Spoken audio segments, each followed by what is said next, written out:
नमस्कार मैत्रिणींनो, शारदास किचन मध्ये आपले स्वागत आहे। आज आपण बनवणार आहोत उपवासाचे खमंग साबुदाणा वडे। हे वडे आपण कोणत्याही उपवासाला बनवू शकतो। हे अतिशय टेस्टी व तोंडाला पाणी येणारे असे उपवासाचे वडे आहे। चला तर मग बघूया ही उपवासाची रेसिपी।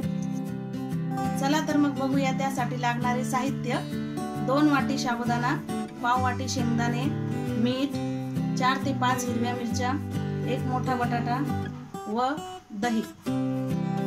या इथे मी साबुदाणा 4 ते 5 तास भिजवून घेतलेला आहे आणि बटाटे मी कुकरला वाफवून घेतलेले आहे।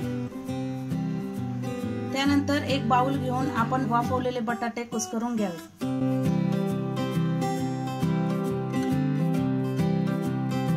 त्यानंतर आपण भिजवलेला साबुदाणा त्यामध्ये घालून घेऊया।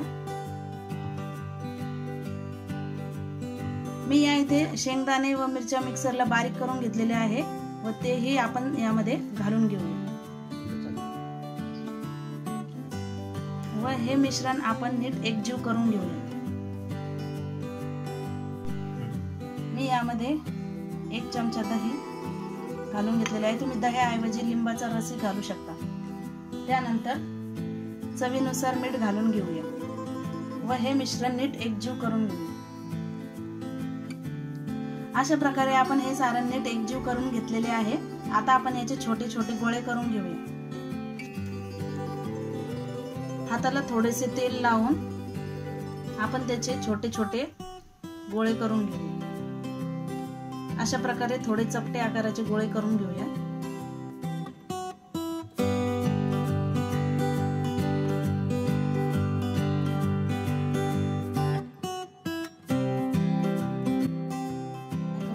अशा प्रकारे आपण गोल आकाराचे वडे तयार करून घेतलेले आहे। आता त्यानंतर आपण गॅसवर तेलामध्ये तळून घेऊ। त्यानंतर आपण कढईमध्ये तेल गरम करून घेऊया। अशा प्रकारे आपले तेल चांगले गरम झालेले आहे। आपण त्यामध्ये आता एक एक करून वडे तळून घेऊया।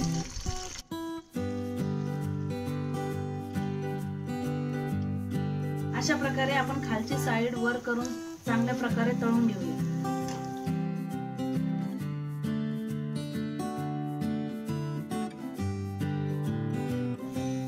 अशा प्रकारे छानसे आपले वडे तयार झालेले आहेत।